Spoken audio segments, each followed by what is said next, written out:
The Spinoff Podcast Network. Talofa lava. I'm Madeline Chapman, editor at The Spinoff.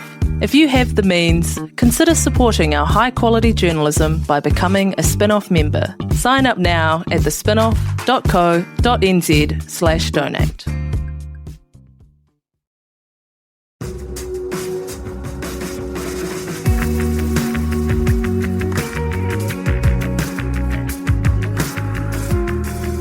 You're listening to Business is Boring, a podcast that reckons it's anything but.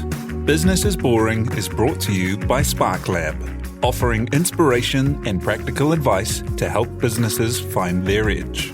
To hear more about Spark Lab, including details about the latest events, workshops, and business tools, visit sparklab.co.nz. And now, here's your host, Simon Pound.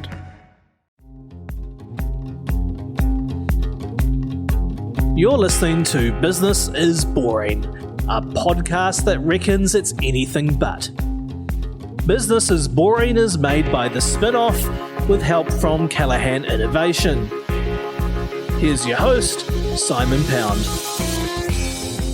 A few years ago, something quite remarkable happened in New Zealand fashion. A new brand came out of Aotearoa and debuted straight onto Net-a-Porter, one of the most coveted doors in the world, with its debut collection. This was pretty amazing. They'd never taken a debut collection, let alone from New Zealand. It was no one-off. The collection sold amazingly and became an It Woman uniform around the world. Designer and founder Maggie Hewitt was shortlisted for one of fashion's biggest prizes and has built on that success with years of growth as a business and brand. Maggie Marilyn has become a pioneer in sustainable luxury, being New Zealand-made and shining a light on better production practices. Recently, the brand has also moved to become carbon positive and has released lines that are more affordable and that run to larger sizes. Two accessibility issues the industry often struggles with. To talk the journey, making it work from New Zealand, and what's next, Maggie Marilyn founder and designer Maggie Hewitt joins us by Zoom. Tēnā koe, thank you for being here. Thank you so much for having me. I'm excited to have this chat with you via Zoom. We'll see how it goes with all the buffering, the joys.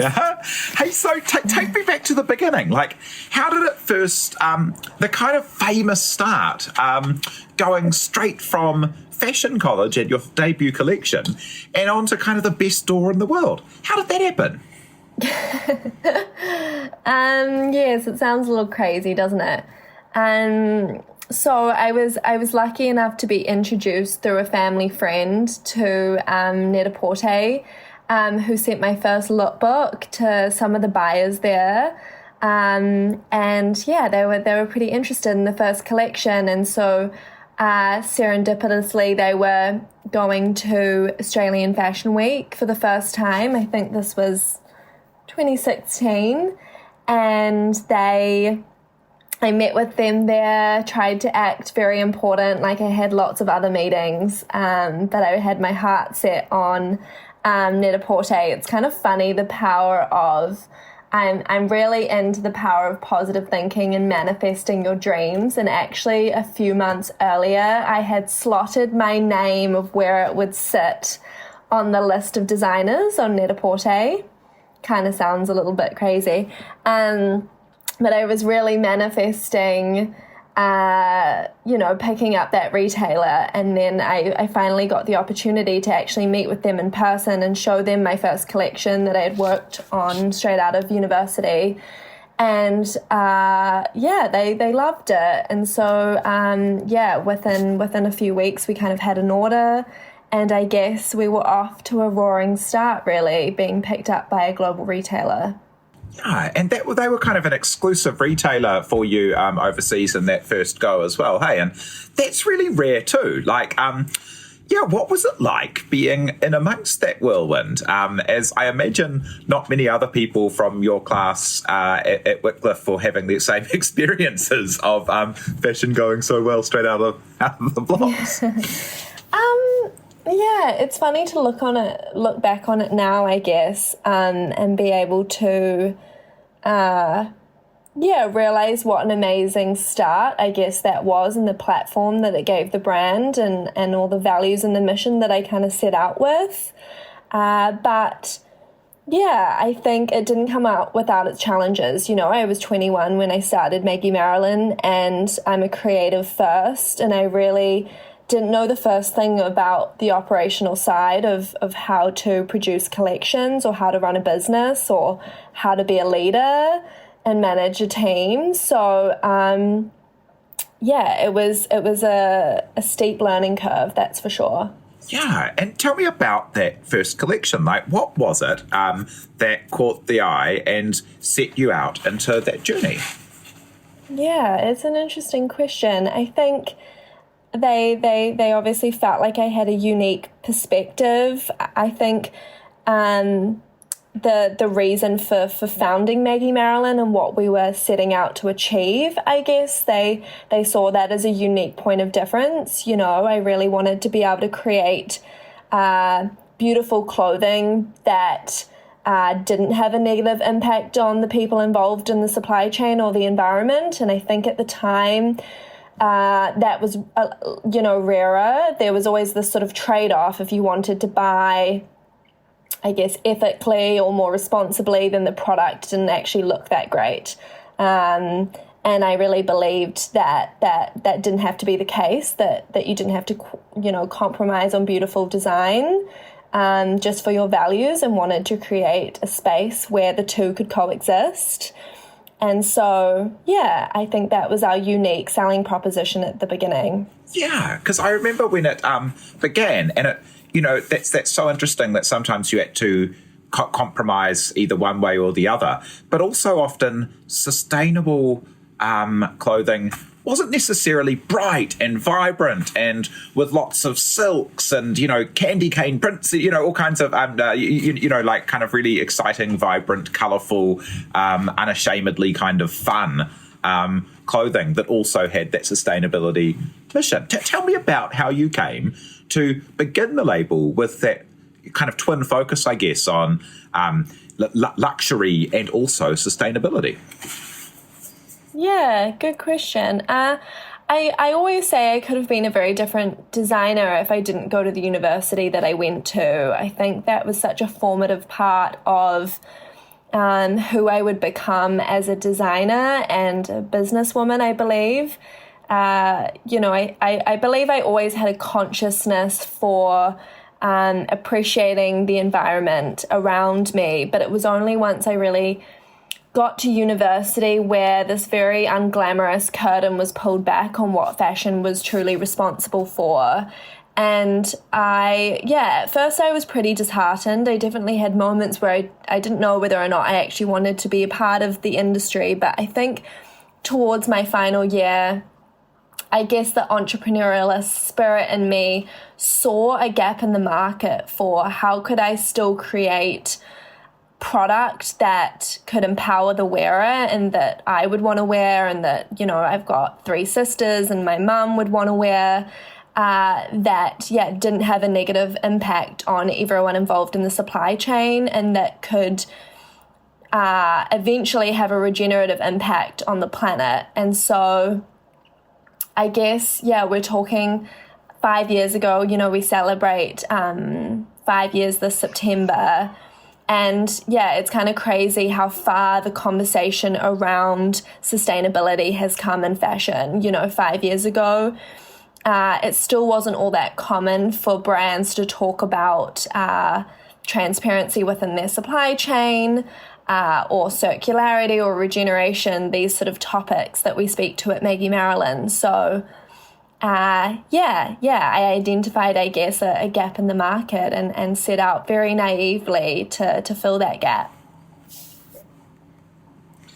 Yeah, and you're so bang on that in 5 years it's come a long way, as it wasn't just that people didn't want to talk about it. They actively wanted to kind of hide from it. And totally. The base kind of, the base units of fashion, things like cotton and people making things, are just so exploitative and so harmful to all the people and all the processes pretty much everywhere. It's absolutely remarkable how far it's come in a few years. How did you go about being a small label from New Zealand, being able to start these conversations about things like your supply chain and like transparency in materials, as those are really difficult conversations and really difficult things to lead as a small company? I guess 5 years doesn't sound like that long, but at the same time, this conversation, I guess, hasn't just happened overnight. I think slowly but surely it's grown, the conversation has grown in the industry to what it is today. And I think especially pre-COVID, in 2019, I would say sustainability was definitely the biggest buzzword that was used throughout the year. So yeah, I do believe in timing and having a little bit of luck, and then how you make the most of that opportunity. And I think that starting Maggie Marilyn when I did almost 5 years ago, the timing, I was pretty lucky with that, I think that there's lots of people that have been on this journey for a long time. So a mixture of timing and a little bit of luck to be given the platform through the likes of a global retailer like a Net-a-Porter, and then picking up further global retailers from that. I was also really lucky to be introduced to our PR consultant who's based in New York, and he started with me before we launched, and he's been a really pivotal part of breaking down the conversation, around what responsibility in fashion means and looks like, and how we make that digestible to the consumer. Because I think it's one thing to talk to fashion press about this topic, and then it's another for it to resonate with our community and our customer. So, yeah. And how do you do that? Because sustainability, I don't know, it can be a bit daggy. It can be a bit kind of lentils and jute bags, And so how do you make it kind of a glamorous thing? Yeah, I think that's through the product that we were able to create. We always talk about this funnel at Maggie Marilyn, whether or not people find Maggie Marilyn because they love the product and they buy that first, or they came to us because of our values and that's why they buy our product. Both are equally important. Once they're part of our community, then we can educate them on what's important to us. And so, yeah, I think, like I said at the beginning, I didn't believe there had to be a trade-off between creating beautiful clothing for our women and having an empowering impact on our supply chain. And that must have taken quite a lot of conviction, as, I've heard before that places like Net-a-Porter or other big international doors, they don't really want things to be made in New Zealand. They want things to be made in China, so it's easier for it to fit into their global logistics chain, or they want it to be made in Portugal, or, somewhere that certainly isn't at the other end of the world and quite an expensive air freight away. Yes, it hasn't been an easy journey, that's for sure, Simon. It was a challenging journey working with some of these global retailers. We always say sometimes we believe you kind of have to play the game and be in the game before you can understand the rules and how you can change the rules to make it much fairer for everyone. And I really believe that's what the first sort of 2 or 3 years of Maggie Marilyn was. I learned at university what fashion was responsible for in terms of the supply chain of creating the product, but I had no idea how flawed the actual business model of fashion was until I was actually a part of it. Yeah, talk me through that. Talk me through the kind of the fashion business model and the challenges you saw with it as you recently, or reasonably recently, moved away from a traditional seasons and selling through those big retailer model, didn't you? What led to that, and what did you see that was wrong that you wanted to change? Yeah, absolutely. I mean, or how long do you have, Simon? I mean, it's been a long journey, that's for sure. But I think, to put it simply, we were trying to educate our customer on the importance of shopping responsibly, of the importance of asking questions about where your clothing is manufactured, and how, what's involved through all the tiers of the supply chain. And that was very difficult to achieve when you have this middleman. I mean, when we were selling to the likes of a Saks for Dav, they still had a floor entirely dedicated towards selling fur. So, the challenges were real. I think at the end of the day, these big retailers, they were still about how can we sell more product and make more money. And it wasn't really about how can we make a positive impact on the people involved in the supply chain, or how can we lower our environmental impact, or how are we going to revolutionize the fashion industry. And so I think I learned that pretty quickly into our wholesale journey, that if we really wanted to stand behind our mission and have that conviction of the change that we wanted to make in this industry, which is entirely the reason I started a business. I didn't start Maggie Marilyn just because I thought that I could create a better blazer than someone else, or I wanted to create beautiful clothing. I mean, I still really believe in the power of clothing and what it can do for the wearer.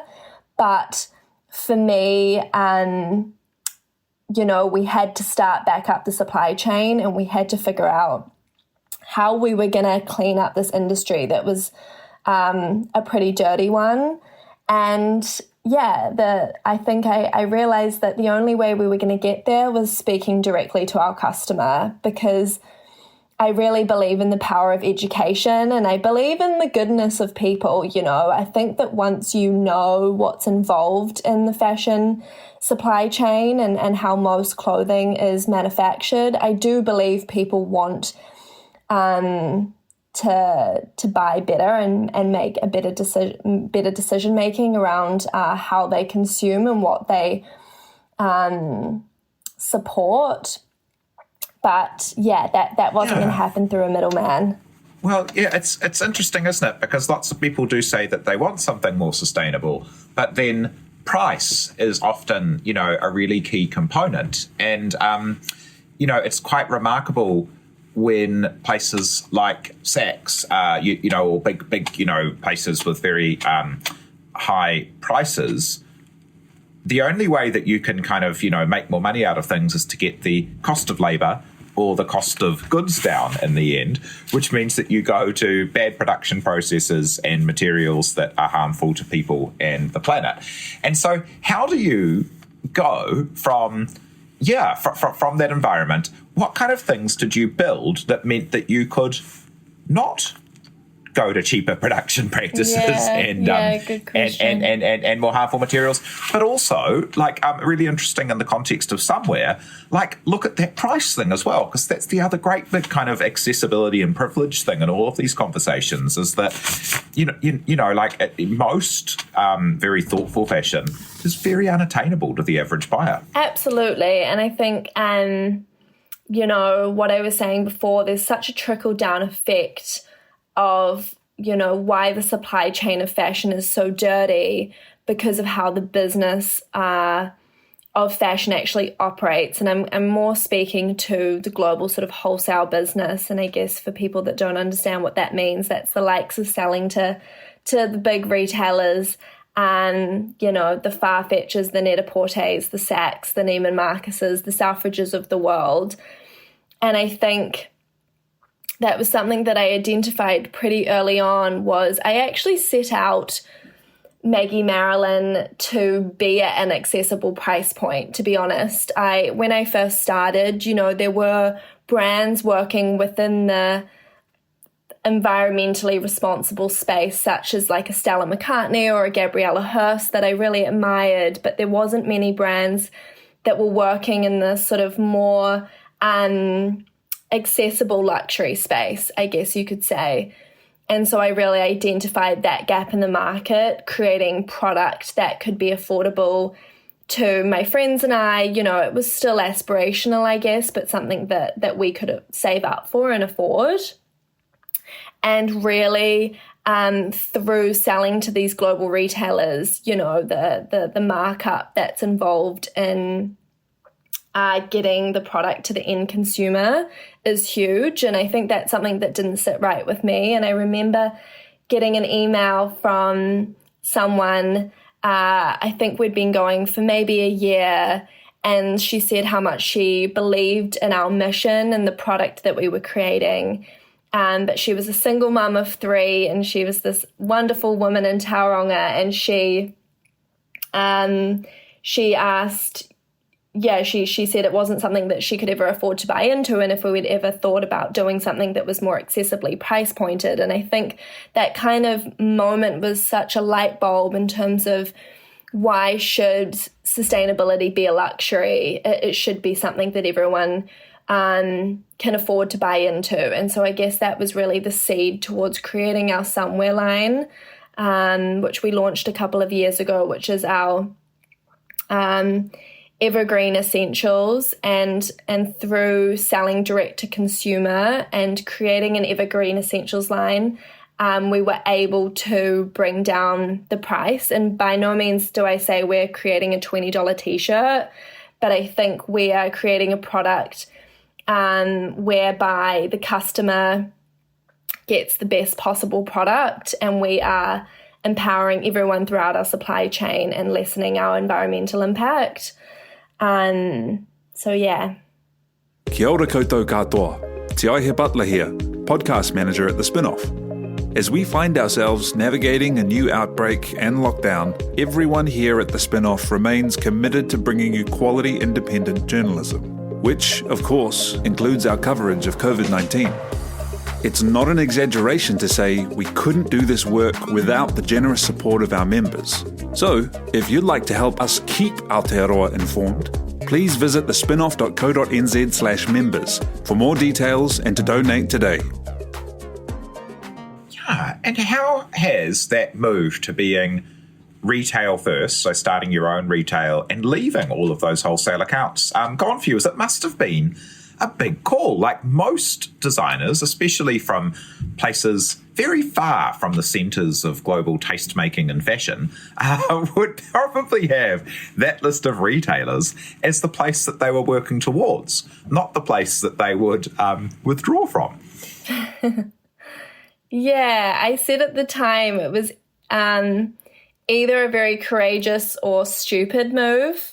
And it has definitely worked in our favour. It wasn't an easy decision to make, and it definitely wasn't a decision we made overnight. It probably was over the course of 18 months where we were slowly pulling away from retailers that didn't align with our values. And then it was really about where our attention was best spent. And I think operating in a wholesale business and being the retailer and selling direct to the customer are operationally two very different businesses. And so we decided to really forge our own path and do it on our own. And it was really a values-based decision. You know, I think it sounds idealistic, but we really want to build a business that can be here into the future. You know, we want to be here in 20 years, 30 years time. And I couldn't see the road forward through partnering with international retailers, but the road was as clear as day selling direct to the customer. I knew that if we educated them on how we manufacture our clothes and really where we want to go as a business and what we want to achieve and how we want to shake up the industry, I knew that was a viable business right there. So yeah, we made that values-based decision. June-ish, I guess, we sent our last collections off in August and opened our first store in November. And yeah, haven't really looked back, to be honest, Simon. It's the best decision that we ever could have made. And yeah, we feel like we're in a really exciting space as a brand. Yeah, and tell me about that kind of, the growth journey that you've been on. As, that you've mentioned a couple of times that education is something that, and people, when they find out about the situation in fashion and when they learn about these things, that they'll they'll grow and things. But it's so hard because all kinds of people know that the fast fashion they buy isn't good for the world, but people still like that little dopamine hit and the like. Tell me about your growth journey as an observer from the outside. It's remarkable to see how much you have pioneered and made happen in the kind of telling the stories around the sustainability, but then doing the do as well in terms of going from a collection that was, quite unattainable to most to now having things in the store that are a couple of $100s, but that have a really strong sustainability lineage, and people can see the stories of the makers and the process. And, that's an enormous kind of change of business operations and making new things happen. How do you go about... How do you go about kind of making new things happen and being in a space to grow like that? I think something that has been a guiding light for me is continually having that Northern Star of what we're working towards at Maggie Marilyn. I think having a greater purpose as a business has been incredibly important in those really tough times, because the challenges are relentless, and I think that we've changed a lot in the last 5 years, but I think the mission has never changed. We I always set out to make a positive impact on this industry, and that's a slightly audacious goal, being from a very small town, from a very small country at the bottom of the world. But I love that quote that those who are crazy enough to think that they can change the world actually do. And I think I've always, believed in, but I guess backed myself, even in the really tough times, that I think being in business is about being a problem solver, being solutions orientated. Like I said, I think that I'm heavily led by my intuition and what feels right. And I think getting into this industry and being part of the global wholesale, seasonal fashion calendar, something in my gut just didn't feel right. I just honestly couldn't see the road forward. There were so many roadblocks, and that was pretty challenging. Like you said, it's most designers' dreams. I mean, it was mine. I can remember going to New York for the first time when I was a teenager and walking into Saks and dreaming of my clothes being housed in those department stores. But the reality was really different to the dream. And I think I've never lost sight of why I'm in business. And, it's not just to make beautiful clothes and make a ton of money. It was really to change this industry that, in all honestly, isn't responsible for a lot of good. What's involved in the making and the production process, and the how we take advantage of developing countries, and the effect that we're having on the planet, and the fact that we're in a climate crisis, I think could never sit right with me. And so it's just been a process of trying something, it not working, trying something else. I think that's what entrepreneurship is at the end of the day, is kind of failing fast and moving on. Yeah, and tell me about the concrete steps that as a business you've had to do some of this stuff, like becoming carbon positive, for example. What's actually involved with that? Yeah, I mean, I think what's important to us at Maggie Marilyn is actually being able to measure our impacts as a business. When we say we're in business to make a positive difference and to have a regenerative impact on the environment, we actually need to be able to back that up by science and by facts. And so we set out in 2019 to map what our CO2 emissions were as a business. And that was a really challenging process. It took the best part of 6 months to map that for the year of 2019. And then once we had those baseline emissions, we set out to reduce those by 30%. And at the time, that seemed really ambitious. And when we were going through the process of being able to reduce our emissions, we found the challenges really lay in our current business model and how we were sea freighting our fabrics back down here to New Zealand to manufacture, and then air freighting our finished product back to the other side of the world, and how were we going to reduce these emissions? And the best way that we could was to sea freight, but that added time. And time wasn't a luxury that we had. We would sell to our global retailers in February and have to deliver in May. And it takes the best part of, getting fabric from Europe to New Zealand, anywhere from 8 to 10 weeks. So this just wasn't possible.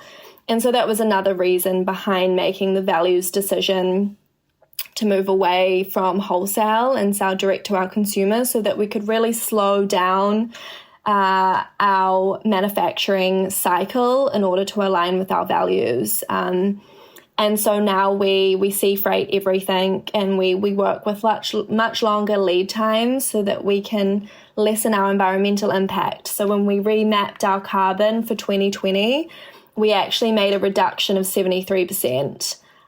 Just through, really changing our business model away from so much air freight to sea freight. And so, that was pretty exciting.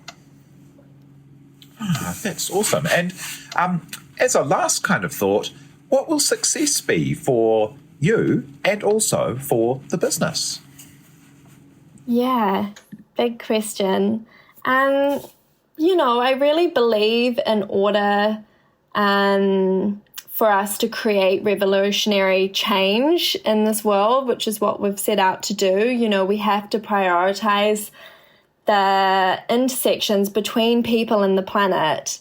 And I think my dream at Maggie Marilyn goes far beyond creating beautiful clothes, but we really want to find solutions. And to be able to prove that prioritizing, the well-being of people and the planet does create commercial prosperity. So we're starting with fashion first, and then, trust me, we're really just getting started. That's so cool. Well, thank you, Maggie Hewitt, for joining us today. That's the founder and designer at Maggie Marilyn, and sharing your story. Kia ora. Thanks so much, Simon. Thank you so much to Te Aihe Butler for producing, and thank you everyone for having us along in your ears and listening. Cheers. Take care out there. You've been listening to Business is Boring, presented by Simon Pound. Brought to you by the Spinoff and Callaghan Innovation.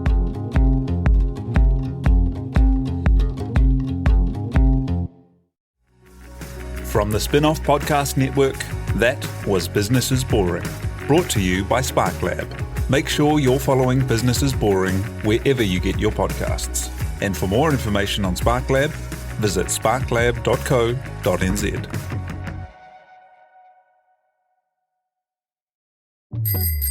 Ready to rediscover the joys of cycling? With over 300 kilometres of cycle paths across Tāmaki Makaurau, jumping on your bike and going for a ride is such a fun way to discover the city from a different perspective. Cycling is getting more and more popular across Auckland, so now's a great time to join the hype and give cycling a go. Head to at.govt/cycling to find your nearest cycleway today. The Spinoff Podcast Network.